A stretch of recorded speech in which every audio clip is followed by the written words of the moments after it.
নমস্কার। এখন ঠিক সন্ধ্যে ৬টা আর ৬টা মানে জেলার খবর। আর আজ জেলার খবর নিয়ে আপনাদের সঙ্গে রয়েছে আমি সুপর্ণা। আর আমার আলোচনার বিষয় দক্ষিণ মালদা লোকসভা কেন্দ্র। দক্ষিণ মালদা লোকসভা কেন্দ্রের অধীনে রয়েছে ৭টি বিধানসভা কেন্দ্র, তার মধ্যে ৫টি বিধানসভা কেন্দ্র মালদহ জেলার অন্তর্গত এবং সেগুলি হলো মানিকচক, ইংরেজবাজার, মুথাবাড়ি, সুজাপুর, বৈষ্ণবগড়। আর মুর্শিদাবাদ জেলার অন্তর্গত 2টি বিধানসভা কেন্দ্র এবং সেগুলি হলো ফারাক্কা ও শামশেরগঞ্জ। আর আজ আমরা আলোচনা করব সেই দক্ষিণ মালদা লোকসভা কেন্দ্র নিয়ে। আর আমার সঙ্গে রয়েছে আমার সহকর্মী সত্যজিৎ পাল। সত্যজিৎ দা, তোমাকে অনেক স্বাগত আমাদের এই প্রোগ্রামে আসার জন্য। আমরা শুরুতে একবার নজর রাখবো যে এবার দক্ষিণ মালদা লোকসভা কেন্দ্রের প্রার্থী তালিকার দিকে। প্রথমেই নজর রাখবো বিজেপির প্রার্থী হয়েছেন শ্রীরূপা মিত্র চৌধুরী। দক্ষিণ মালদাতে কংগ্রেসের প্রার্থী হয়েছে ঈশা খান চৌধুরী এবং তৃণমূলের প্রার্থী হয়েছে শাহনওয়াজ আলী রায়হান।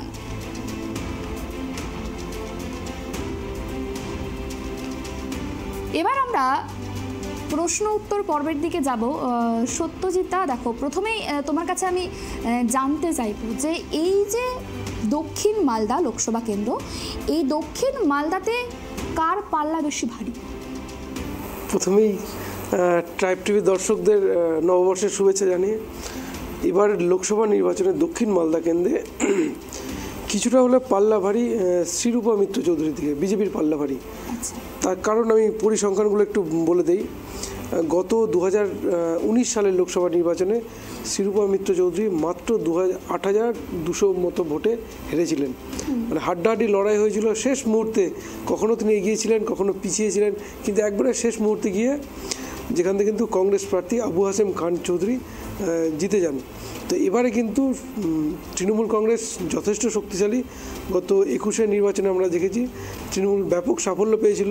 তারপরে পঞ্চায়েত নির্বাচন, পৌরসভা নির্বাচন, তো স্বাভাবিকভাবে তৃণমূল যথেষ্ট ভালো অবস্থায় রয়েছে।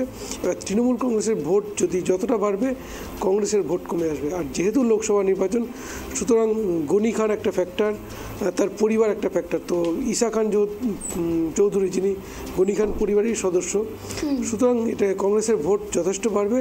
তো সেই দিক দিয়ে যদি দেখি তাহলে কিছুটা হলেও এগিয়ে থাকবেন শ্রীরূপা মিত্র চৌধুরী। একেবারে দেখো আরও একটা বিষয়, এই যে দক্ষিণ মালদা কেন্দ্র, এই দক্ষিণ মালদা কেন্দ্রে কিসের নিরিখে ভোট দেয় সাধারণ মানুষ? দেখো, দক্ষিণ মালদার সবথেকে বড় সমস্যা হচ্ছে গঙ্গা বাঁধ ভাঙন। এই ভাঙন কিন্তু ভয়াবহ আকার নেয় বন্যার সময়, বর্ষার সময় তো বটেই, অন্য সময় গঙ্গার জলের যখনই একটু জল বেড়ে যায় তখনই কিন্তু ভাঙন ধরে, যার ফলে কিন্তু বহু মানুষ ক্ষতিগ্রস্ত হন। বারবার ভোট এসছে, নেতারা প্রতিশ্রুতি দিয়েছেন, জনগণ দাবি করেছেন ভাঙনের, কিন্তু সেই ভাঙন রোধ করা কিন্তু সম্ভব হয়নি। বাঁধ নির্মাণের জন্য কেন্দ্র রাজ্য, যেহেতু ভারতবর্ষে যুক্তরাষ্ট্রীয় কাঠামো, সুতরাং এই বাঁধ নির্মাণে কিন্তু কেন্দ্র সরকার এবং রাজ্য সরকার উভয়কে এগিয়ে আসা উচিত। কিন্তু সেটা কিন্তু কেন্দ্র সরকার ঠেলে রাজ্য সরকারের দিকে, রাজ্য ঠেলে কেন্দ্র সরকার। গঙ্গা ভাঙনটা কিন্তু ভয়াবহ সমস্যা মালদায়। তাছাড়া সোর্স তো রয়েছে, ইনকাম সোর্স রয়েছে মালদায়, বহু মানুষ পরিযায়ী শ্রমিক হিসেবে ভিন রাজ্যে কাজ করেন। এছাড়া দেখো মালদার কৃষিকাজ একটা ফ্যাক্টর। এছাড়া যদি দেখি মালদার যে ফজলিয়াম, সেটাও কিন্তু অত্যন্ত গুরুত্বপূর্ণ, কারণ ফজলিয়াম কিন্তু সারা জগৎ বিখ্যাত, মালদার ফজলিয়াম। তো স্বাভাবিকভাবেই এগুলোর উন্নতি কিন্তু মালদার মানুষের দাবি, এবং সেই দাবিকে সামনে রেখেই মানুষ ভোট দেন। প্রতিশ্রুতি কতটা পূরণ হয় সেটা তো আমরা দেখতে পাই। একেবারে তুমি যেমনটা বললে যে গঙ্গা ভাঙন একটা বিশাল বড় একটা সমস্যা, তো সেক্ষেত্রে কি নির্বাচনে এটা একটা ইস্যু হতে পারে? হ্যাঁ, অবশ্যই এটা ইস্যু এর আগেও ছিল। আমরা বারবার দেখেছি, রাজ্যের মুখ্যমন্ত্রীও গেছেন বারবার, এই ভাঙন রোধ করার নানান ঘোষণা করেছেন, কিন্তু একই অবস্থায় রয়েছে।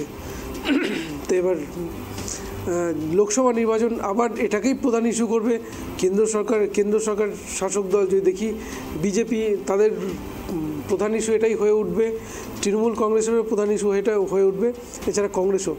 তো গঙ্গা ভাঙন একটা বড় ইস্যু, এটা লোকসভা নির্বাচন।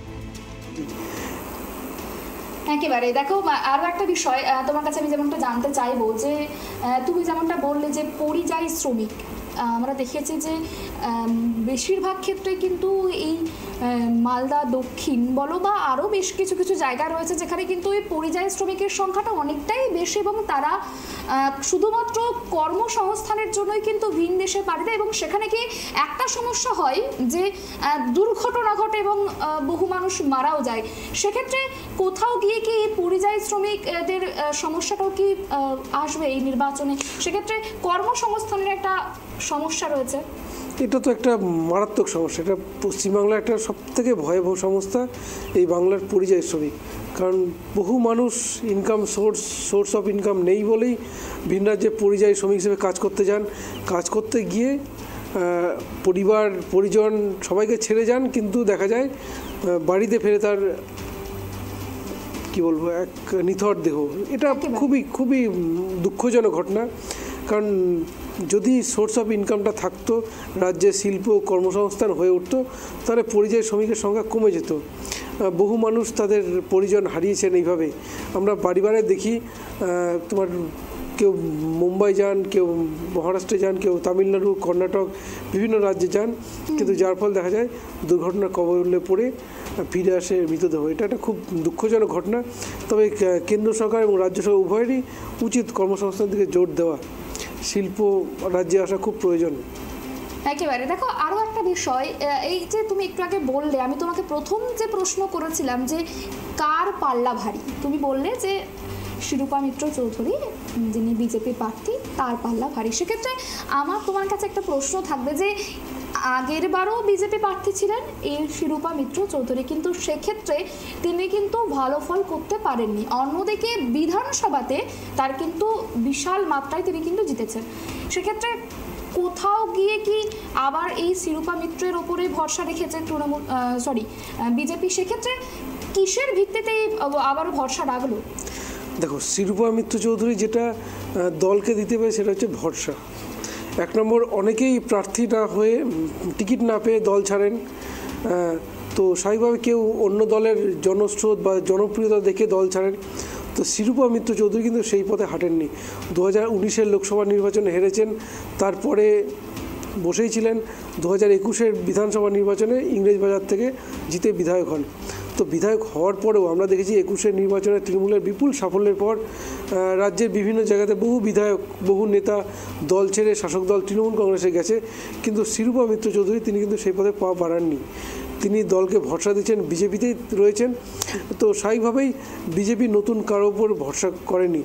আর তাছাড়া একটা জিনিস, যেটা গত লোকসভা নির্বাচনে শিরূপা মিত্র চৌধুরী কিন্তু হাড্ডাহাড্ডি লড়াইটা দিয়েছিলেন, যেখানে কংগ্রেসের গড় আবার বলবো যে গনি খান চৌধুরী ইমেজের ওপর কাজ করে। কারণ গনি খান চৌধুরী মালদা একটা সেন্টিমেন্ট, তাকে সামনে রেখেই ভোটের ময়দানে নামে সব পক্ষই, কংগ্রেস বলো, তৃণমূল কংগ্রেস বলো, বিজেপি বলো, সবার মুখেই কিন্তু গনি খানের নাম থাকে। তো স্বাভাবিকভাবেই সেই রকম একটা কঠিন সিট, মালদা দক্ষিণ কঠিন সিট, যেখান থেকে আবু হাসেম খান চৌধুরী তিনি টানা 3বারের সাংসদ, এর আগে 2বারে ছিলেন, 2019-এর কথা বলছি। তো তা সত্ত্বেও কিন্তু শিরূপা মিত্র হাড্ডাহাড্ডি লড়াইটা দিয়েছিলেন এবং শেষ পর্যন্ত শেষ মুহূর্তে তিনি 8200 ভোটে হেরে যান। তো আমি এখানে কথা বলবো, এগিয়ে থাকার কারণটা বলি। কারণ গত লোকসভা নির্বাচনে শিরূপা মিত্র বিজেপি যে ভোটটা পেয়েছিল 21-এ, কিন্তু বিজেপি সেই ভোটটা ধরে রাখতে সক্ষম হয়েছিল। যদি দেখি আমরা ইংরেজবাজার কিছুটা ভোট কমলেও বাকি বিধানসভাগুলো যেমন মানিকচক, তোমার ইংরেজবাজার, মোথাবাড়ি, সুজাপুর, বৈষ্ণবনগর, ফারাক্কা এবং শামশেরগড়, বিজেপি মোটামুটি সেম ভোটটাই ছিল। কিন্তু কংগ্রেসের যে ভোটটা ছিল 2019-এর লোকসভা নির্বাচনে, সেই ভোটটা কিন্তু চলে যায় তৃণমূল কংগ্রেসের ঘরে, যার ফলে কিন্তু তৃণমূল বিপুল ভোটে, বিপুল মার্জিনে বিধানসভাগুলোতে জেতেন। আমি তোমাকে একটা পরিসংখ্যান দেবো। মানিকচক বিধানসভা কেন্দ্রে গত 2019-এ যদি দেখি, মানিকচক থেকে তৃণমূল কংগ্রেস পেয়েছিল 47,785 ভোট। এখানে আবু হাসেম খান চৌধুরী পান 51,920 ভোট। বিজেপি পেয়েছিল 81,809 ভোট। 2021-এ বিজেপি পেয়েছিল 76,356 ভোট। তৃণমূল পায় 1,10,234 ভোট। এইখানটায় কংগ্রেস পায় মাত্র 11,555। সুতরাং কংগ্রেসের এই যে বিপুল ভোট ব্যাংকটা, এটা পুরোটাই সুইপ হয়ে যায় তৃণমূল কংগ্রেসের ঘরে। ইংরেজবাজারের দিকে আসি। ইংরেজবাজারে শিরূপা মিত্র চৌধুরী 2019-এ পেয়েছিলেন 1,32,860 ভোট। এখানে কংগ্রেস পায় 37,606 ভোট এবং তৃণমূল কংগ্রেস পায় 38,478 ভোট। এইখানে 21-এর ফলাফলে দেখব শিরূপা মিত্র চৌধুরী বিজেপির ভোট এখানে কিছুটা হলেও কমেছিল, 1,07,755 ভোট পেয়েছিল। তৃণমূল কংগ্রেস পেয়েছিল 87,656। এখানে দেখো কংগ্রেস পায় মাত্র 16,903 ভোট। যে কংগ্রেসের ভোটটা কিন্তু পুরোটা চলে যায় তৃণমূল কংগ্রেসের ঘরে। সুতরাং এদিক দিয়ে বলো বিজেপি কিন্তু তাদের ভোটটা ধরে রাখতে পেরেছে। কংগ্রেস যদি এবার যেহেতু লোকসভা নির্বাচন গনি খানের পরিবার থেকে প্রার্থী হয়েছেন, তো স্বাভাবিকভাবেই কংগ্রেসের ভোট কিনতে পারে যথেষ্ট বাড়বে, আর যদি বাড়ে তো সেটা কিন্তু ব্যাক করবে তৃণমূল কংগ্রেসের ঘর থেকে। কারণ মালদায় কিন্তু বিপুল পরিমাণে সংখ্যালঘু ভোটার রয়েছেন, আর সংখ্যালঘুরা ভোটার মানেই তৃণমূল কংগ্রেসের ভোটার এবং কংগ্রেসের ভোটার। কারণ সংখ্যালঘুরা কিন্তু বিজেপিকে খুব একটা ভোট দেয় না, সামান্য কিছু ভোট পায়। তো স্বাভাবিকভাবেই এইসব ভোটের পার্সেন্ট দেখলে সে বিজেপি তাদের ভোট ধরে রেখেছে। এবার কংগ্রেস যদি তৃণমূলের কাছ থেকে কিছুটা ভোট কেটে নিতে পারে তাহলে কিন্তু শিরূপা মিত্রর পাল্লাটাই ভারী হয়ে যাবে। একেবারে আমি এবার আমার পিসিআরকে বলবো যে একবার 2019 সালের ফলাফলটা দেখানোর জন্য আমরা এবার নজর রাখবো।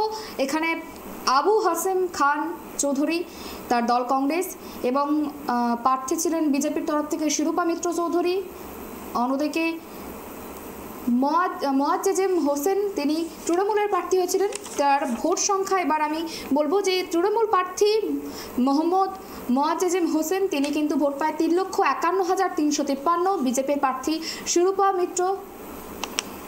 মিত্র চৌধুরী ভোট পায় 4,36,048। কংগ্রেস প্রার্থী আবু হাসেম খান চৌধুরী, তিনি ভোট পায় 4,44,770।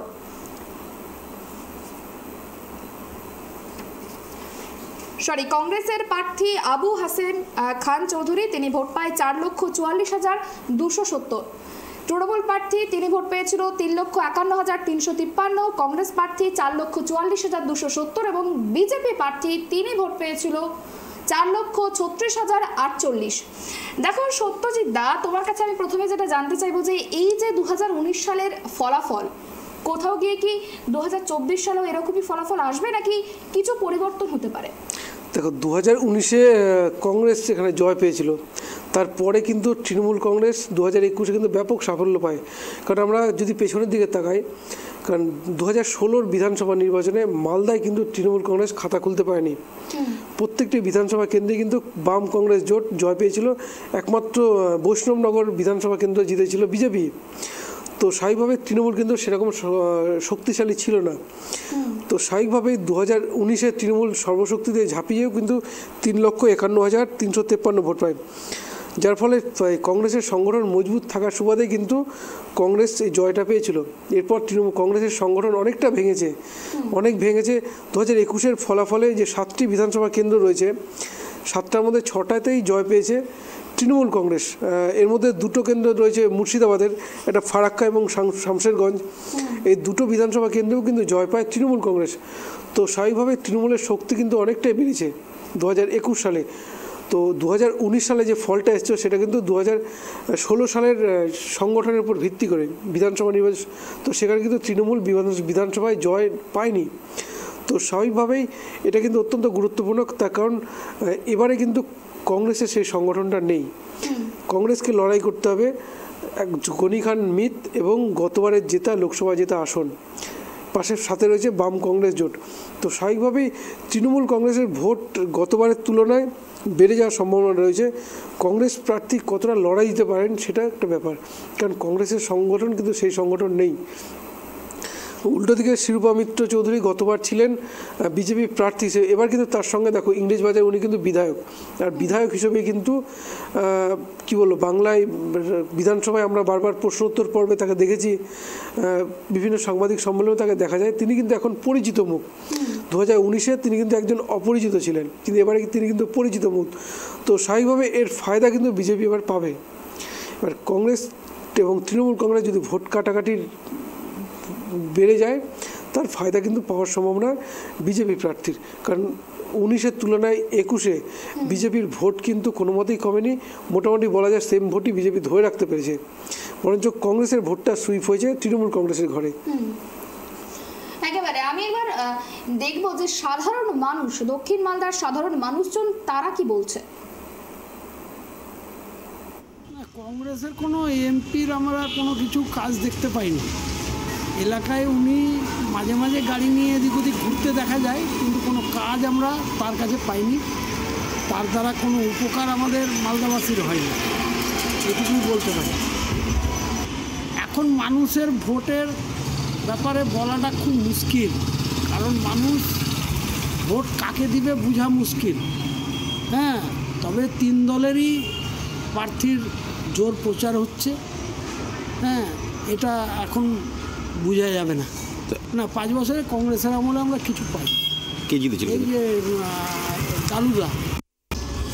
দেখুন, পশ্চিমবঙ্গ বা ভারতবর্ষে তো 5 বছরের মতো কংগ্রেস ছিল না। কংগ্রেস অনেক দিন আগে চলে গেছে, তো সেই জায়গায় কংগ্রেস কোনো কিছু করেনি। আর মালদাতে যে এমপি ছিল কংগ্রেসের, সেরকম কিছু করেনি।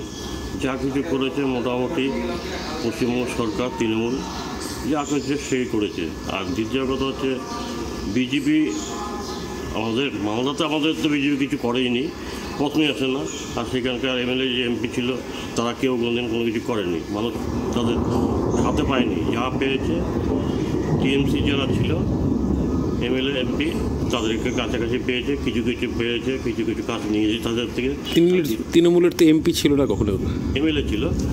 আর যারা এমপিরা যেখানে আসতো, যারা এখানে প্রতিশ্রুতি দিয়েছিল তাদের মাধ্যমে এমএলএর মাধ্যমে বলেছিল যা অবস্থা, তাতে এখন মোটামুটি প্রতিদ্বন্দ্বিতা হবে। এখন কে জিতে না জিতে এটা এখন এই মুহূর্তে বলা মুশকিল, কারণ এখন অনেক দিন দেরি আছে। 5 তারিখে ভোট। কি মনে করছেন? আশা তো করছি টিএমসির সাথে লড়াই হবে। আপনার নাম?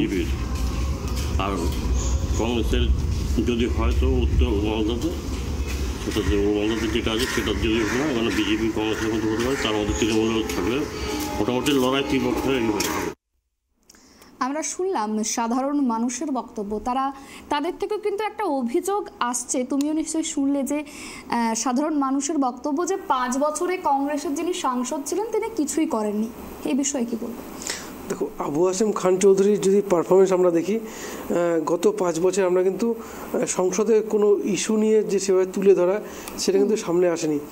এছাড়া তর্ক বিতর্ক পর্ব, কারণ সংসদ কিন্তু মালদা দক্ষিণের জনগণের যেটা সমস্যা সেগুলো কিন্তু তুলে ধরেন আইনসভায়, সেটাই তুলে দেওয়ার কিন্তু সংসদের কাজ। সেখানে কিন্তু ভোট দেন, কারণ এই কিছু চাওয়া পাওয়ার আশায় মানুষের ভোটের থেকে পরিবর্তে বরঞ্চ এলাকা যে সমস্যা সেগুলো সাংসদ আইনসভায় তুলে ধরুক এবং দেশের সরকার সেগুলো রূপায়ণ করুক, এটাই তো কাজ। কিন্তু আমরা যদি দেখি সংসদে কিন্তু আবু হাসেম খান চৌধুরী সেভাবে কিন্তু নজর কাটতে পারেননি, কারণ প্রশ্ন উত্তর পর্বে তাকে সেভাবে দেখা যায়নি। অনেকটাই বয়স হয়েছে, 80 বছর বয়স হয়েছে, যার ফলেই বয়সজনিত কারণেই এবার তিনি দাঁড়াননি। কিন্তু এটা কিন্তু অনেকটা নেগেটিভ হবে ঈসা খান চৌধুরীর ক্ষেত্রে, কারণ আবু হাসেম খান চৌধুরী বয়সজনিত কারণেই হোক আর অন্য কোনো কারণেই হোক, তিনি কিন্তু মালদা দক্ষিণে খুব একটা সময় দিতে পারেনি, এটা সত্যি কথা। কারণ গত পঞ্চায়েত ইলেকশনে আমরা কিন্তু এই অভিযোগটা বারবার পেয়েছি। অন্যদিকে তোমার পাশাপাশি যে বললাম যে জনগণের তো মতামত দেবেন জনগণ, একেবারে তো স্বাভাবিকভাবেই তাদেরও সংসদের কাছে চাওয়া পাওয়া কিছু তো রয়েছে, কারণ তাদের সমস্যাগুলো সংসদ তুলে ধরুন, এটাই তো চাই। কিন্তু যেহেতু আবু হাসেম খান চৌধুরী এই ব্যর্থতাগুলো সামনে আসে, তো এটা কংগ্রেসকে ভোগাবে, বিষয়ে কোনো সন্দেহ নেই। একেবারে। দেখো, আমি আরও একটা বিষয় বলবো, যে সাধারণ মানুষের যে বক্তব্যটা, তারা বলছে যে যিনি সাংসদ ছিলেন তিনি কোনো কাজ করেনি, অন্যদিকে তৃণমূল যা কাজ করেছে সেটা সম্পূর্ণটাই তৃণমূল করেছে। সাধারণ মানুষের মনে কি কোথাও তৃণমূলের নামটাই গেঁথে গিয়েছে? না, দেখো, রাজ্যের শাসক দল তৃণমূল কংগ্রেস, সুতরাং রাজ্যে যেসব প্রকল্প ঘোষণা হয়, সরকার যেগুলো ঘোষণা করে, তার মানে কৃতিত্ব তো শাসক দল নেবে, এটাই স্বাভাবিক, কারণ যেহেতু তাদের সরকার রয়েছে। তো এর কৃতিত্ব শাসক দল না পেয়ে অন্য দল পাবে তা তো হতে পারে না, শাসক দলই পাবে। তো যার ফলে যে লক্ষ্মীর ভাণ্ডার ঘোষণা করেছে, লক্ষ্মীর ভাণ্ডার অ্যামাউন্ট এবার বাড়িয়ে দিয়েছে, যেটা 500 হাজার থেকে 1000 টাকা, 1000 টাকা 1200 টাকা। তো এর ফল তো শাসক দল দাবি করতেই পারে, এটা বিষয়ে কোনো সন্দেহ নেই। তো স্বাভাবিকভাবেই তারপরে তো যে 100 দিনের কাজের যে বকেয়া, সেটাও রাজ্য সরকার জনগণকে ফেরত দিয়েছে। তো এর কৃতিত্ব তো অবশ্যই শাসক দল নেওয়ার চেষ্টা করবেই। তো যেহেতু সংসদ, কেন্দ্র সরকার তো বিজেপি সরকার, সুতরাং আবু হাসেম খান চৌধুরী যে কেন্দ্র থেকে কিছু দাবি করে নিয়ে আসা, পার্লামেন্টে তোলার দায়িত্ব তো সংসদের। তো যেহেতু তাকে সেভাবে দেখা যায়নি, তো সেটা তো তার ব্যর্থতা হিসেবেই ধরা হবে। তার ফায়দা তার সেই কারণেই আবু হাসেম খান চৌধুরীর ব্যর্থতার জন্যই কিন্তু তৃণমূলের ভোট ব্যাংক বেড়েছে। কারণ ওই যে বললাম 21-এর থেকে 2019-এর তুলনায় 21-এর তৃণমূলের যে বিপুল ভোট বেড়ে যাওয়া, এটা কিন্তু কংগ্রেসের ব্যর্থতা, এ বিষয়ে কোনো সন্দেহ নেই। পাশাপাশি যে 21-এর তৃণমূলের প্রচারের কৌশল একটা ছিল, যেটা হচ্ছে বাংলা নিজের মেয়েকে চায়, এটাও যেমন ছিল। পাশাপাশি এই যে এনআরসি, সিএ, তো এটাও কিন্তু তৃণমূলের এই যে সংখ্যালঘু ভোট, যারা কংগ্রেসের পক্ষে ছিল, বামেদের পক্ষে ছিল, তারা কিন্তু পুরোটাই কিন্তু তৃণমূলকে সমর্থন করেছিল, যার ফলে ব্যাপক ভোট পায়। এবার সেখানে দেখো তৃণমূল কংগ্রেস কিন্তু বাংলায় কিন্তু আরেকটা জিনিস রয়েছে, মালদা দক্ষিণে, যে তৃণমূল কংগ্রেসের মধ্যে গোষ্ঠীকন্দর প্রবল, যার ফলেই কিন্তু লোকাল যারা নেতা রয়েছেন আমরা যদি দেখি, তো তাদের উপর কিন্তু দল ভরসা করেনি। দল কিন্তু একজন অরাজনৈতিক ব্যক্তি, একজন কি বলবো শিক্ষিত প্রার্থী করেছেন, তো স্বাভাবিকভাবেই তার ফায়দা কিন্তু সমস্ত বিরোধী গোষ্ঠী যদি বলি, এই গোষ্ঠী কোন্দল, এটা যদি তৃণমূল যদি মিটিয়ে দিতে পারে, তার ফায়দা যথেষ্ট ভালো ফল করতে পারেন তৃণমূল কংগ্রেসের প্রার্থী যিনি রয়েছেন। তো হাড্ডাহাড্ডির লড়াই কিন্তু অপেক্ষা করছে মালদা। একেবারে দেখো, তোমার কাছে আমি আরো একটা বিষয় জানতে চাইবো যে মালদা জেলার যিনি তৃণমূল সভাপতি আব্দুর রহিম বক্সী, তিনি কিন্তু বারবার খবরের শিরোনামে এসেছেন। কি কারণ? তিনি বারবার প্রকাশ্যে কিন্তু সমালোচনামূলক অর্থাৎ বিতর্কিতমূলক মন্তব্য করেছেন। সেক্ষেত্রে কোথাও গিয়ে কি নির্বাচনে এর প্রভাব পড়বে? হ্যাঁ, অবশ্যই। জনমানুষের পর দেখো, নেতাদের ভাষণ দেন তাদের কর্মী সমর্থকদের উজ্জীবিত করার জন্য, সেটাই তো। এবার সেখানে যদি বিরোধী দলের নেতাদের মারা ধরা এরকম বিতর্কিত মন্তব্য করেন, সেটা তো অবশ্যই সাধারণ মানুষ ভালো। দেখো, রাজ্যে যে জনসাধারণ রয়েছে, রাজ্য বলো জেলায় বলো, যে সাধারণ মানুষ থাকেন, সবাই তো সব দলের সমর্থক নন। কিছুটা মোটামুটি 50% যদি দেখি বিভিন্ন দলের সমর্থক, বাকি একটা বড় অংশ কিন্তু সাধারণ মানুষ, যারা কিন্তু অবস্থা পরিস্থিতি এবং বিভিন্ন সমীক্ষা বলো, বিভিন্ন দলের প্রার্থী দেখে কিন্তু ভোটটা দেন। তারা কিন্তু কোনো দলের সমর্থক নন, তাদের ভোট বিভিন্ন ভোটে কিন্তু বিভিন্ন দলের পক্ষে যায়। তো স্বাভাবিকভাবেই এই যে বিতর্কিত মন্তব্য, এটা তৃণমূলকে ভোগাবে, এ বিষয়ে কোনো সন্দেহ নেই। দলের কর্মীরা হয়তো উজ্জীবিত হতে পারে, বিরোধী দলের কর্মীরা ভয় পেতে পারে তার ইয়েতে, কিন্তু সাধারণ যে ভোটার, যারা নিরপেক্ষ ভোটার, তারা কিন্তু এই জিনিসটা খুব একটা ভালোভাবে নেবে না। এর ফল কিন্তু তৃণমূলকে ভুগতে হবে। এরকম না করলেই নয়, কারণ বাংলায় নির্বাচনে হিংসা আমরা দেখেছি। তো নেতারা যেরকম মন্তব্য করেন, তো তার কর্মী সমর্থকরা হিংসাতে আরও বেশি উজ্জীবিত হবে, ফলে বাংলায় হিংসা বাড়বে, যেটা না হলেই ভালো হয়। একেবারে দেখো, আমি আরো একটা বিষয় তোমার থেকে জানতে চাইবো যে কংগ্রেসের যে প্রার্থী ছিল 2019-এ আবু হাসেম খান চৌধুরী, আমরা দেখেছিলাম যে তখন ওই 19-এর নির্বাচনে কিন্তু বিজেপি হেরে গেলেও বিশাল কিছু মাত্রায় কিন্তু হারেনি। সেক্ষেত্রে বলা যেতে পারে যে কংগ্রেসের প্রার্থীর ওপর কিন্তু ঘাড়ে নিঃশ্বাস ফেলেছিল বিজেপি। সেক্ষেত্রে অন্যদিকে তৃণমূলের যে প্রার্থী, তিনি কিন্তু যদি আমরা দেখি পেছনের দিকের ইলেকশনের সেক্ষেত্রে কিন্তু 6% তিনি কিন্তু ভোট বাড়িয়েছে।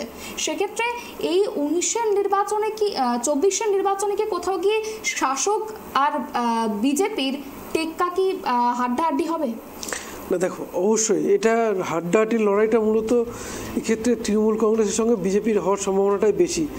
তখন আমি তোমাকে আগেই বললাম যে 2019-এ যে ফলটা ছিল, যে বিজেপির যে ভোট ছিল 2019-এ 4,34,003 ভোট পেয়েছিলেন শিরূপা মিত্র চৌধুরী।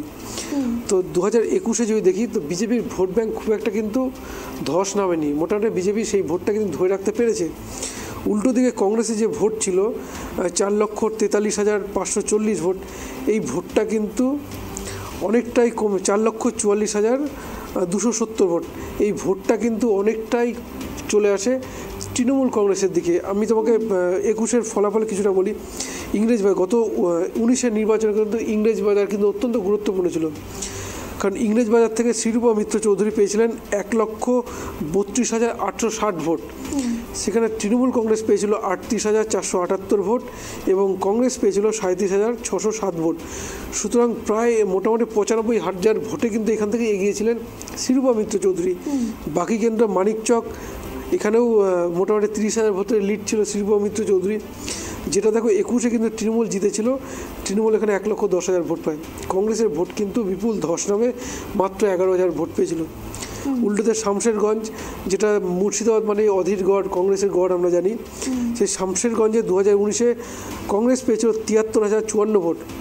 2021 এসে এই কংগ্রেস পায় 7,038 ভোট।